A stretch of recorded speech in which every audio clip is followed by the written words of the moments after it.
Welcome to the EsOp Minicast. Thank you so much for listening. My name is Brett Kiesling, and as it says on my business cards, I'm a passionate advocate for employee ownership. Beginning Tuesday, January 9th, 2024, we're going to release 3 consecutive weekly episodes featuring Peter Newman of Peak Wealth Planning, which is a boutique financial advisory firm specializing in high net worth individuals with a particular emphasis on employee owners. Part 1 with Peter Newman is a general look at issues people in their 40s and 50s should be considering as they approach retirement age. The second episode is the deepest dive we've ever had on the EsOp Podcast about the nuts and bolts of diversification and distributions. In the third episode, Peter talks about the importance of companies providing financial well-being information and perhaps even classes to their employees about personal finances. As regular listeners know, we focus on the podcast not just on what people do, but the motivation that drives them. Oftentimes, that motivation is best illustrated by what we call the EO aha moment. It's not when they first heard about employee ownership, but rather when they realized that employee ownership could be transformative, both for themselves and the people they serve. As we prepare to bring you 3 great episodes with Peter Newman, I thought I'd introduce him to our listeners by sharing his EO aha moment. Do you have an aha moment you'd like to share? I absolutely do, Brett. Before I learned about the employee ownership world, I worked in higher ed treasury and I had been a real estate entrepreneur investor on my own.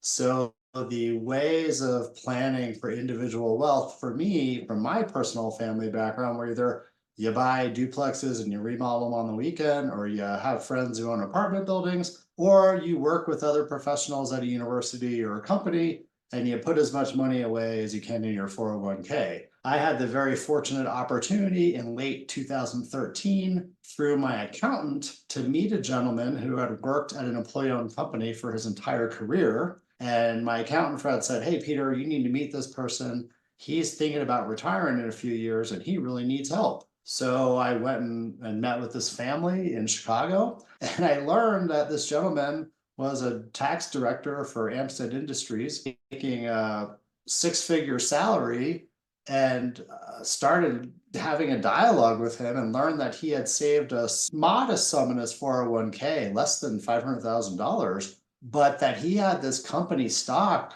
where he had balances of around $6 million. And previously he had taken $1 million out, or just over $1 million out, and put it in his IRA. So he had a $7.5 million net worth. And the majority of that, the bulk of that, was from working at a single company for the entire career.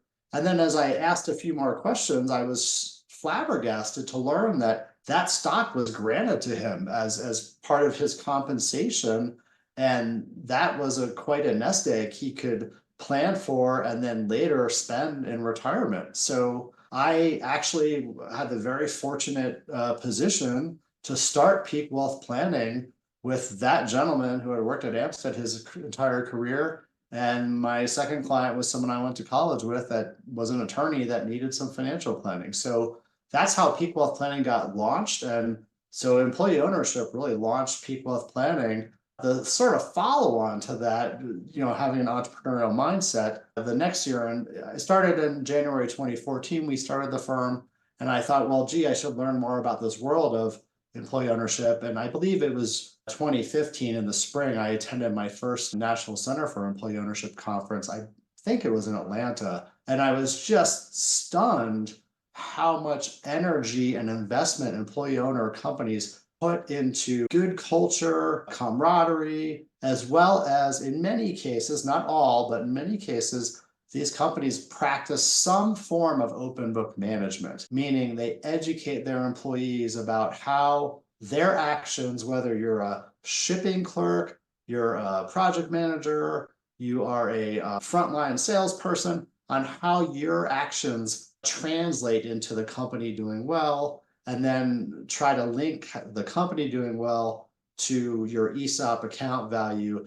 and how that can be life-changing, just like it was for my first client. So I have found, going to conferences now since 2015 for the last 8 years, whether it's the ESOP Association or the NCEO, the powerful stories of folks, whether they're a payroll clerk to the director or the VP of sales, all along the chain of everyone at every level in these companies, the really well-run ESOPs in good industries are a very attractive wealth building and potential source of significant steady retirement income. So for me, it's just been a delight to work in this area, and I've met so many wonderful professionals and employee owners too. With that, we'll wrap up this episode of the minicast. I hope you'll join us for all 3 episodes featuring Peter Newman. I learned a lot, and I'm sure you will too. Thank you so much for listening. This is Brett Kiesling. Be well. We'd love to hear from you. You can find us on Facebook at EO Podcast Network and on Twitter at EsOp Podcast. This podcast has been produced by Brett Kiesling for the EO Podcast Network. Original music composed by Max Kiesling. Branding and marketing by Bitsy Plus Design. And I'm Bitsy McCann.